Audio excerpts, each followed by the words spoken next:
चूड़ामणि मर चुका है।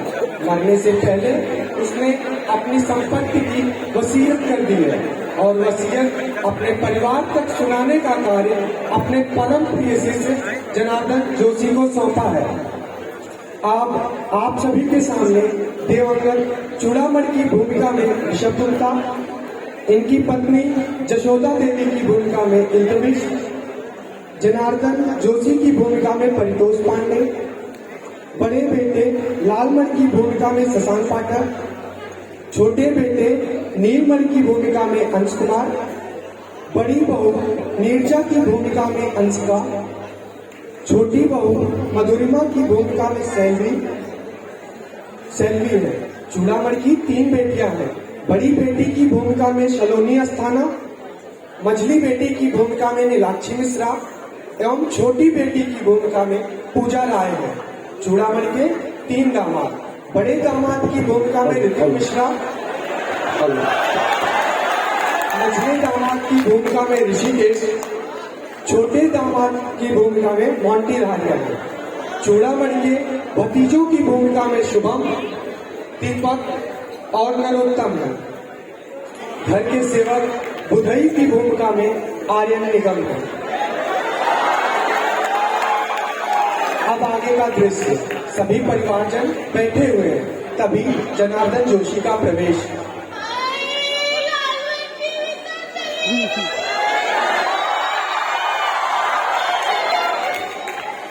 राम जोशी जी, बहुत बहुत आभार आपका। आपने हमारे लिए इतना बहुमूल्य समय निकाला, हम आपके रेडी हुए। ये पिताजी के प्रिय शिष्य है, यही हमें पिताजी की वसीयत पढ़कर सुनाएंगे। जी भाई, बुढ़िया का तो चेहरा देख ही नहीं रहा। माता जी, यदि आप इतना अधीर होगी तो इन सबको सहारा कौन देगा? और अब जो ईश्वर ने लिखा था वह तो हो ही गया है, उसमें तो हम कोई परिवर्तन कर नहीं सकते हैं। इसलिए माता जी आप धीरज रखिए।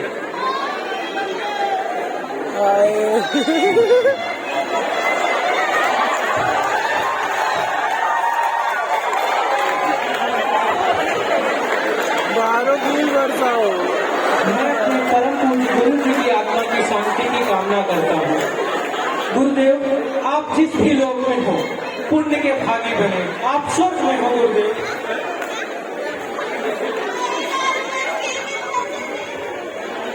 भाई, बुढ़िया को आगे बैठाना चाहिए था, दिखता है उसका चेहरा। मुझसे यह कहा था कि मैंने अपनी एक वसीयत देखी जो तुम्हें अपने परिवार, मेरे परिवार को सुना चल रहा था, तू आगे मेरे बैठ। ही शब्दों में।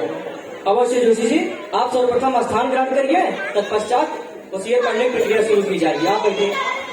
बुधई काका, इधर आइए। जोशी जी के लिए सरकार की व्यवस्था कीजिए। बैठ।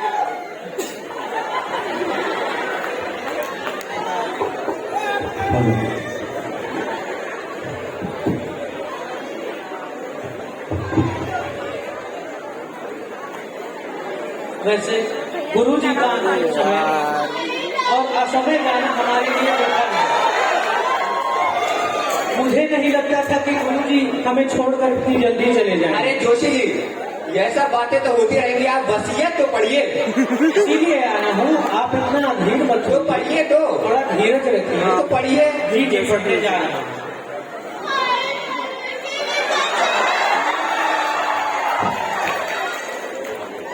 वसीयत के सबसे पहले गुरु जी ने लिखा है, मैं चूड़ामणि आदेश देता हूँ कि मेरा दाह संस्कार करने वाले व्यक्ति की पत्नी सूतक हट जाने के 6 महीने तक नित्य प्रति सुबह स्नान करके 11 ब्राह्मणों की रसोई अपने हाथों से बनाकर उन्हें भोजन कराएगी। हे भगवान, ताड़े में सुबह स्नान कर 11 ब्राह्मणों की रसोई बनाए नंदी बला। इस बुढ़े के चक्कर में हम अपनी जिंदगी बर्बाद देवी जी, आप थोड़ा रुके, अभी आगे भी लिखा है गुरु जी ने। जी पढ़िए पढ़िए। यदि वह स्त्री इससे इनकार करती है तो क्रमानुसार यह काम मैं अपनी दूसरी वधू और इसके बाद अपनी 3 लड़कियों के हाथों में सौंपता हूँ। इसलिए यदि आप इससे मना करेंगी तो आपको सबको 50,000 रुपए देने पड़ेंगे। 50,000? वाक्य है मेरे लिए। जी जी मैं ही खाना बना दिया करूंगी। हाय हाय बढ़िया ही खाना बनाया। ये असली बहुएं बनेंगी। खाना बनाया है यहाँ बनाओगी। अरे मेरा क्या है, मैं तो अपनी रसोई खुद ही बनाती हूँ। जहाँ 6-7 तो बनाती थी वहाँ 10-11 तो बना लिया करूंगी। जोशी जी अरे आप बताइए ठंडे पानी से नहाना जरूरी है क्या? जी देवी जी, ऐसी तो कोई शर्त नहीं लिखी गुरुजी ने। हाँ ठीक है, फिर ठीक है हम खुद को बना लिया करेंगे। आए बड़ी है आप आगे बढ़िए। ठीक है, यह अधिकार भाभी जी का, परंतु भाभी जी का मधुरिमा पर लगाया गया आक्षेप अनुचित है। मधुरिमा ने 50-50 आदमियों का खाना अकेले बनाया है। भाभी जी को अपने शब्द वापस लेने चाहिए। अरे नहीं नहीं बिल्कुल नहीं, मैं अपने शब्द क्यों वापस लूं? क्या टोन है? अरे शांत हो तुम लोग। पिताजी के आदेश सत्य और आखिरी आदेश सुनने में भी नहीं करते बर्ताव कर रहे हो।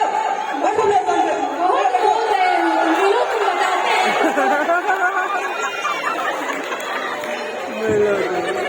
अब आप लोग धैर्य से दूसरा अंश सुनिए। मैं चूड़ामणि मिश्र अपनी पत्नी जसोदा देवी से जीवन भर परेशान रहा। अत्यंत आलसी, चटोरी, लापरवाह स्त्री है। मैंने तो दाल भात सत्तू खाकर अपना जीवन बिता दिया, लेकिन ये नालायक मुझसे छिपाकर प्रायः ही नित्य रबड़ी, मलाई और मिठाई खाती है।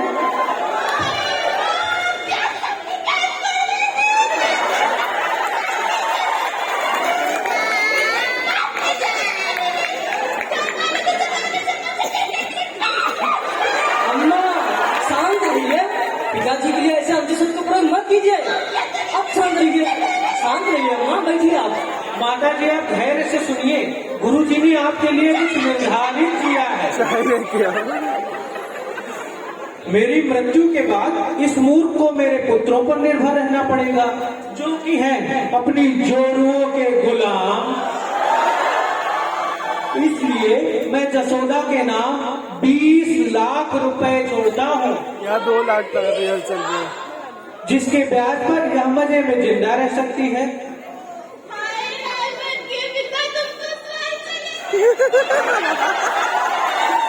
गुड़िया हो तो है जी।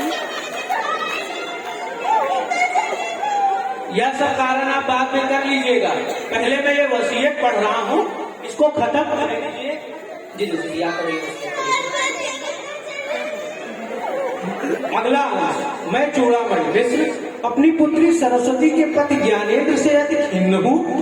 1 हफ्ता पहले मैंने खबर पढ़ी थी कि ज्ञानेंद्र के विरुद्ध 5 लाख रुपए गबन की इंक्वायरी चल रही है।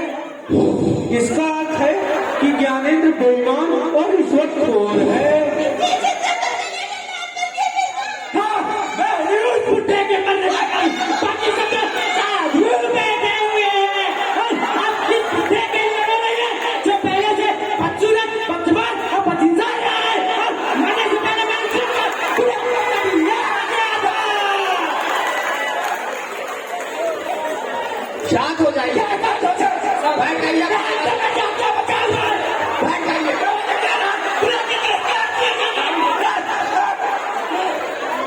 बैठ जाइए, आप शांत हो जाइए। पहले वसीयत सुन लीजिए, फिर निर्धारित कीजिएगा कि आपको बैठना है कि जाना है। बुलाई काका इधर आइए, ठंडा पानी लीजिए, इनका दिमाग खराब हो जाएगा। शांत रहिए, आप बैठ जाइए। शांत रहिए, आपके लिए निर्धारित है इसमें। शांत से सुनिए। शांत रहिए भैया। जोशी जी क्षमा चाहता हूँ आपसे। इसको ऐसा मारा हुआ बनाते हैं मैं क्या बोलूं, पिताजी देख के क्या बोल रहे होंगे इनको। आगे सुनिए। और अगर ज्ञानेंद्र पर इंक्वायरी हुई तो यह भी संभव है कि इसकी नौकरी जाती रहे। इसलिए मैं सरस्वती के नाम 5 लाख रुपए छोड़ता हूँ। बुढ़ा तो स्वर्ग में जाएगा। देखिए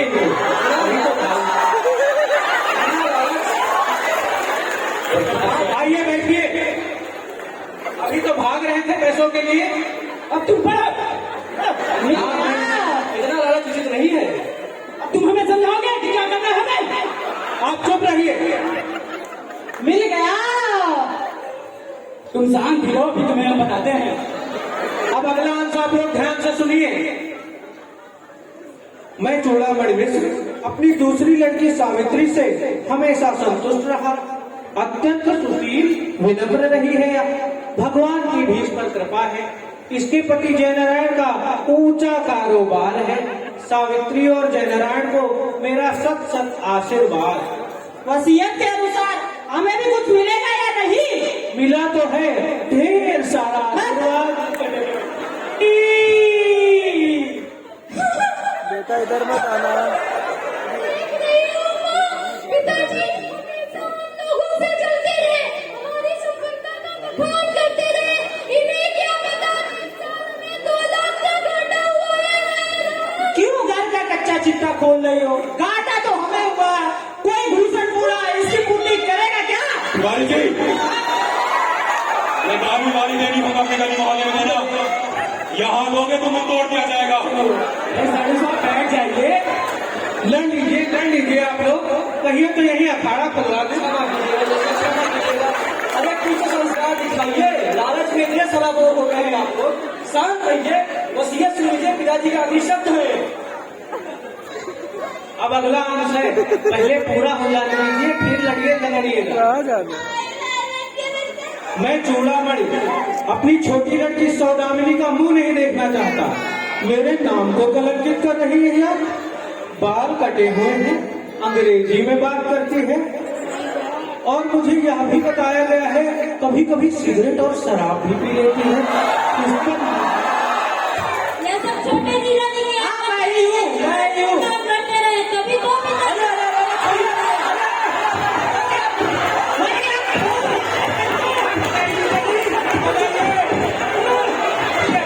हमारे यहाँ अगर पानी बनता है अब भी चुगली करता है।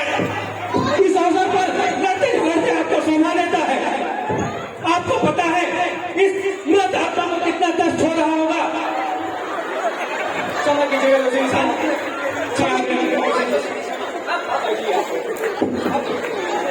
आप बैठिए। पानी पीजिए।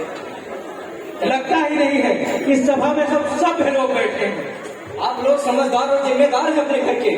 पिताजी ने आपसे अपेक्षा नहीं की होगी। इतने लालची, इतने निकृष्ट हो गए हैं आप लोग। वसीयत सुन लीजिए निर्बाध रूप से। आगे सौदामिनी के लिए लिखा है। बुराई काका, इनको छाछ और पानी की व्यवस्था कीजिए। दिमाग गर्म हो गया एकदम से। क्या काम किए हो अभी? चुप रहिए आप। लेकिन इस समय मुझे लगता है क्या चाहिए पानी? देखिए निर्लज हो गए हैं। लालच। वैसे बुराई काका, आपने छाछ तो बड़ी तगड़ी बनाई है। छाछ बहुत तगड़ी है दामाद जी। अरे छाछ तो और तगड़ी होती यदि बिना ना चाट गई होती। ऐसा ही बता होना चाहिए इनके साथ। क्या बता सिखा रहे हैं आगे सुनिए। लेकिन इस समय मुझे लगता है कि मुझसे सौदामिनी के प्रति अन्याय हो गया है। संजीवन फौज में बड़ा अफसर है। चीन की फौज से, पाकिस्तान की फौज से लड़ा है। सौभाग्य से जीवित बचा हुआ है, लेकिन मृत्यु की छाया उसके सिर पर मंडराती ही रहती है। पास में पैसा भी नहीं है। अगर मर जाएगा तो सौदामिनी और उसके बच्चों को भीख मांगने की नौबत आएगी। इसलिए मैं 7 लाख रुपए की व्यवस्था सौदामिनी के लिए करता हूँ। अरे भाई साहब, आपकी वजह से, उस खूसट ठूले की वजह से मुझे 7 लाख रुपए मिले हैं। अब तो जिंदगी आराम से कटेगी। तुम्हें शर्म नहीं आती है? अपने पिता तुम ससुर जी को खूसट ठूला कहते हो? ऐसा हृदय परिवर्तन हो गया पैसा पाकर आपका। इस बूढ़े ने हमको 7.5 हमको 5 ही दिया। जाएगा नहीं। अभी और चाहिए इनको। इनका लालच खत्म नहीं होने वाला। जी अब अगला अंश भतीजों के लिए। आप लोग कहिए तो इसको पढ़ दूं। क्या भतीजों के भी छोड़ के गए हैं? जी हाँ, आप मना करें तो ना पढ़। नहीं पढ़िए। इसके अनुसार मैं चूड़ामणि अपने भतीजे जगतपति को अपने मकान का प्रथम तल देता हूँ। इनके ज्योतिष के काम के लिए इन्हें 2000 रुपए भी देता हूँ। 2000 रुपए। मंझले भतीजे श्रीपति को 1 लाख रुपए देता हूँ ताकि वह अपना अगला चुनाव आसानी से लड़ सके। सबसे छोटे और सबसे प्रिय लोकपति को यह आदेश देता हूँ कि वह मेरी सारी पुस्तकें अपने पास रखे और उसको रैक के लिए मैं 3000 रुपए भी देता हूँ। और मैं उससे यह कामना करता हूँ कि वह उन पुस्तकों को अपने विद्यार्थियों में बांट दे, क्योंकि विद्या केवल बांटने से ही बढ़ती है। अरे हम सब भतीजे हैं तो हमें सिर्फ इतना ही मिलेगा क्या? अरे तो तुम लोग कौन से सगे हो? जितना मिल रहा है उतने में खुश रहो। बैठो, इधर सगे हो के तो अभी तक कुछ मिला नहीं है। प्रिय चाचा, मैं आपका देश से अति प्रसन्न हूँ। भगवान आपके तुम तो ऐसा बोलोगे ही ना। अरे बैठो, कुछ नहीं मिला तो मैं कहोगे। बैठो बैठो, जिंदा हो बैठो, देख लेता इसे।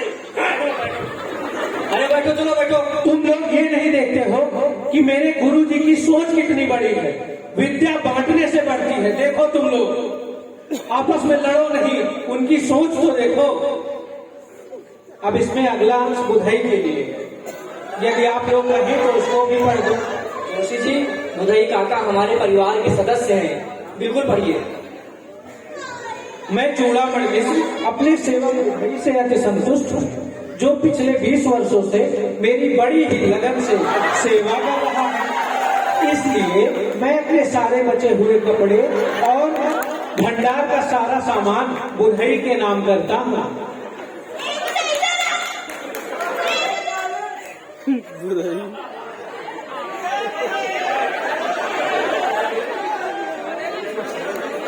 हेलो, अरे बच्ची कहाँ चले गए आप ही मेरा सहारा थे मालिक। यहाँ तो बंटवारा मचा पड़ा है मालिक। मुझे इस अनाथ को कहाँ छोड़ के चले गए मालिक?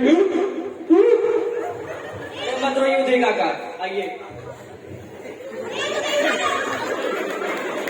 जी अम्मा जी, अम्मा जी भंडारे में एक पूरा चावल, एक पूरा गेहूं, 5 डब्बे शक्कर, 5 डब्बे सत्तू और थोड़ा दालें भी बची हुई है, वो भी लुटा दीजिए।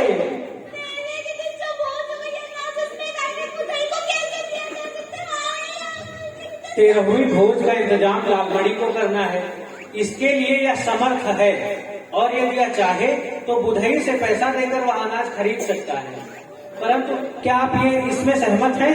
बुधई काका से हमें कुछ नहीं चाहिए। पिताजी ने उन्हें जो दिया है उनके पास रहने दीजिए। मैं समर्थ हूँ, मैं पिताजी का प्रबंध करूंगा जो करना होगा। ऐसी सोच होनी चाहिए आप लोगों की। सीखिए कुछ, रोज सिखा रहे हैं। पिताजी हमारे लिए पूजनीय रहे हमेशा से, लेकिन पता नहीं कहाँ से इन लोगों को संस्कार आ गया। पिताजी ने कभी नहीं सिखाए थे। अब इस वसीयत का मैं आखिरी अंश पढ़ने जा रहा हूँ, इसलिए आप लोग भी धैर्य से सुनिए। वसीयत खत्म होने को आ गई, सगों को कुछ मिलेगा कि नहीं? आप भी बहुत पैसों के लालची हैं। यही संस्कार मेरे गुरु जी ने दिए हैं। पैसा तो मिले। मेरे प्रिय अनुज, पुत्रोत व्यवहार कीजिए। भाई वो निकलने नहीं दे। शांत रहिए। पिताजी पंडित थे, उन्होंने हमें क्या सिखाया भूल गए हैं। भाई आज तो पूरी कोशिश कर लिया, निकलने नहीं दे। सुनिए अगला अंश। मैं चूड़ामणि मिश्र अपने मकान के रूप में अचल संपत्ति तथा बैंक में जमा 50 लाख रुपए का स्वामी हूँ और यह संपत्ति मैं अपने दोनों पुत्रों में आधी आधी बांटता हूँ। और इसी के साथ यह वसीयत समाप्त होती है। इसमें अंतिम फुटनोट मेरे लिए भी है। जोशी जी, आप हमारे पिताजी के सबसे प्रिय शिष्य रहे हैं। उन्होंने बिल्कुल आपके लिए लिखा होगा, हमें पता था। बिल्कुल पढ़िए, जल्दी पढ़िए। नहीं, जी, वही तो देने आया, वही। मेरे परम प्रिय शिष्य जनार्दन जोशी, तुम्हारा उत्तरदायित्व केवल इस वसीयत को पढ़कर मेरे परिवार वालों को सुनाना होगा। इस वसीयत की रजिस्ट्री हो चुकी है, जो अदालत में मौजूद है। जनार्दन, तुम हमेशा भावनात्मक प्राणी रहे हो। तुम्हें भौतिक दर्शन पर विश्वास नहीं रहा है, इसलिए मैं तुम्हें अंतिम उपहार के रूप में अपना परम प्रिय तोता गंगाराम भेंट करता हूँ, जिसे मैंने अपने प्राणों से भी ज्यादा पाला है। और इसी के साथ यह वसीयत समाप्त होती है। गंगारा मिल गया। बहुत बहुत धन्यवाद जोशी जी, आपने हमारे लिए इतना कष्ट सहा। हम आपके ऋणी हो गए हैं जोशी जी। आपने पिताजी के आदेश अक्षरशः हमें सुनाए हैं। यह तो ठीक है, पर अब मैं जाके गुरुजी की अंतिम इच्छा के अनुसार ये अदालत में जमा करता हूँ। बुधाई काका, आप गंगा राम को लेते आइए। वैसे आप लोगों का आचरण देख के मैं धन्य हो गया। क्या मेरे गुरुजी के तो संस्कार नहीं हो सकते। गंगा राम, आज से तुम मेरे साथ रहोगे। चलो। जोशी जी, आप तेरही के भोज में सादर आमंत्रित हैं। आप लोगों का व्यवहार देख के मैं कृतकृत्य हो गया, परंतु गुरु जी की अंतिम श्राद्ध है तो मैं अवश्य आऊंगा। आ जाइएगा, पूरी उड़ी खा जाइएगा। ये भी पूरी खिलाट है। तो देखा आप सबने, मेरे परिवार वालों ने मेरी मृत्यु के बाद ना जाने कैसे कैसे शब्दों का प्रयोग किया मेरे लिए। मैंने अपनी पूरी जिंदगी इन्हीं के लिए कमाया, ना खुलकर खाना खाया, ना अच्छा पहनावा किया, बस इन्हीं की चिंता में मैं लीन रहा। मुझे क्या मिला मेरे पास? बस गाली खाने को मिली। ये नालायक स्त्री मेरे पल्ले पड़ गए।